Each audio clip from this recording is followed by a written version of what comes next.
Welcome to the Engineering Influence Podcast from the American Council of Engineering Companies. And this week, we are very pleased to be welcoming in our new crop of ExCom, our executive committee volunteer leaders who help guide ACEC strategic direction and really provide us with the path where we are going to be going down over the next 2 years. And I'm very pleased to be joined by one of our newest members, Vice Chair Andy McCune. Andy, congratulations, number one, and welcome aboard. Thanks for having me. For those who may not know you, tell us a little bit about yourself. I'm the president and CEO of Wade Trim, which is a engineering firm headquartered in Detroit, Michigan. We specialize in water, wastewater, and power and gas utility work, along with some transportation and community work. Been with the company for 38 years, came up through the ranks, started as an inspector, and worked my way up to CEO. Yeah. Pretty much started as a graduate engineer and then all the way up to the C-suite. Yep. Graduated from Michigan Tech in 1987.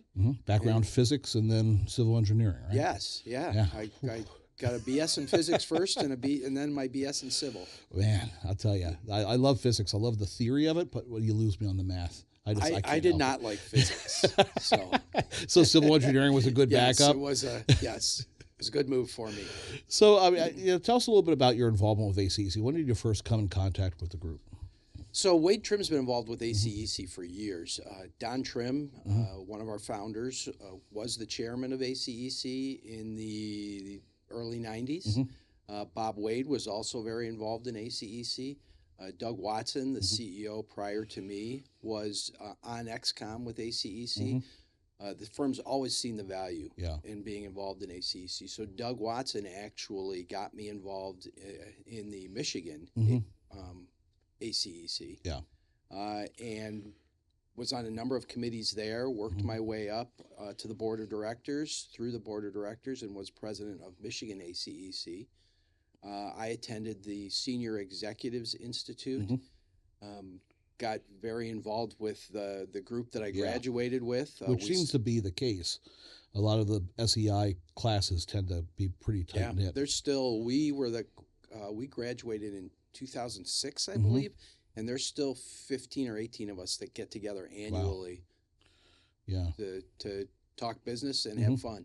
That's good. I think it's a great example for anyone out there who is looking to get involved with ACEC or trying to get involved with the advocacy portion of it to kind of get a firsthand look at ACEC through SEI. Absolutely. And the relationships you build are not only are they friends, but great business resources over your career.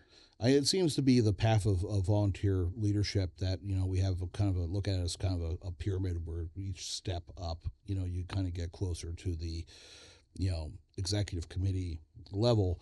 It really does start with that MO experience, getting the state-based experience, understanding how that works, and then slowly getting involved with ACEC through its education programs and becoming more knowledgeable and exposed to everything that the organization does. Absolutely.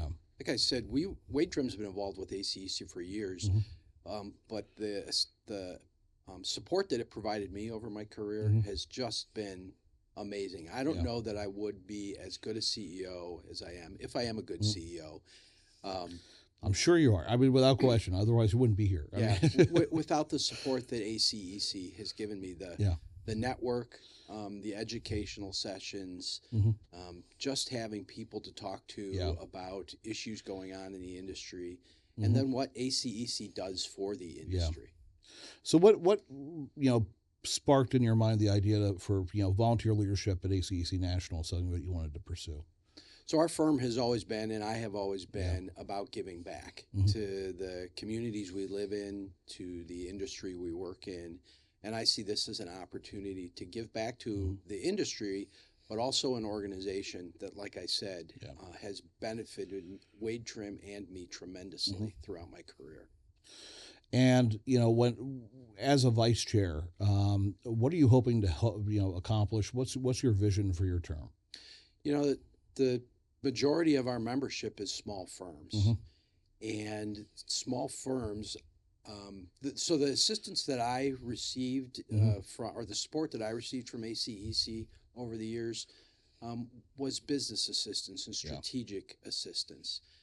Those small firms in our industry, which make up the majority of the industry, most of their leaders don't have time to focus on those types of things, to develop their leadership skills or to look around the corner at what's coming at their firm. Yeah.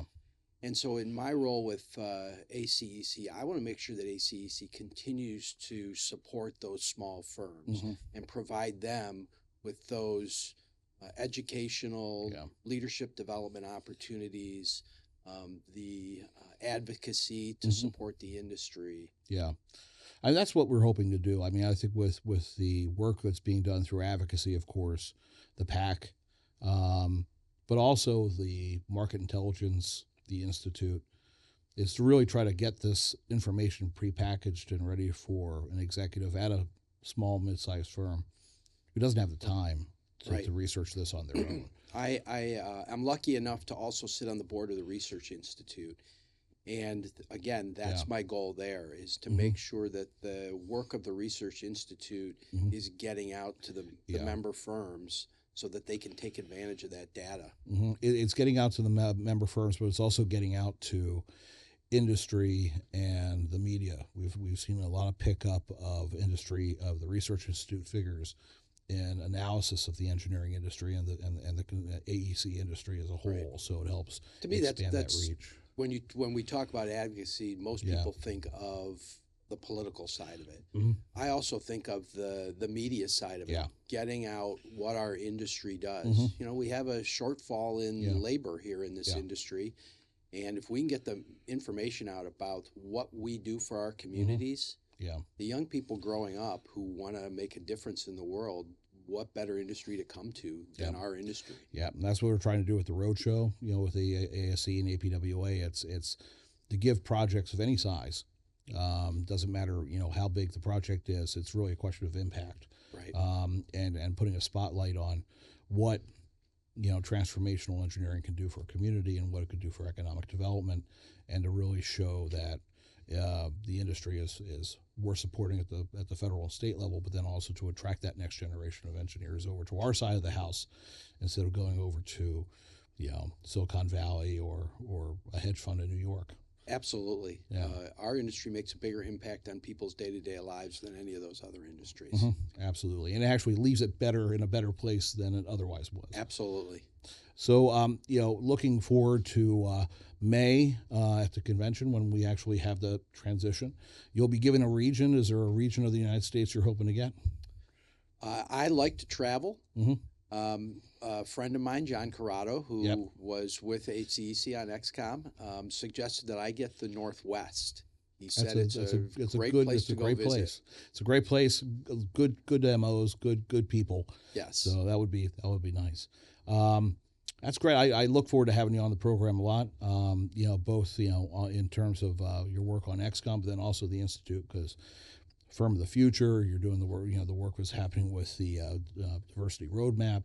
The regular economic research is coming out of the Institute. There's just so much to cover that it's you know, we're always looking for content. Good. Yeah. And then also, I'd say that, you know, any small, mid-sized firm that has time and you want to get onto the program, just let us know. We'd love to have you on, either a CEO or a member of the team that's working on an exciting project. You have an open door to come on the podcast. So, you know, we do want to help our small firms get some notice. So come on down to the podcast. We'd love to have you on.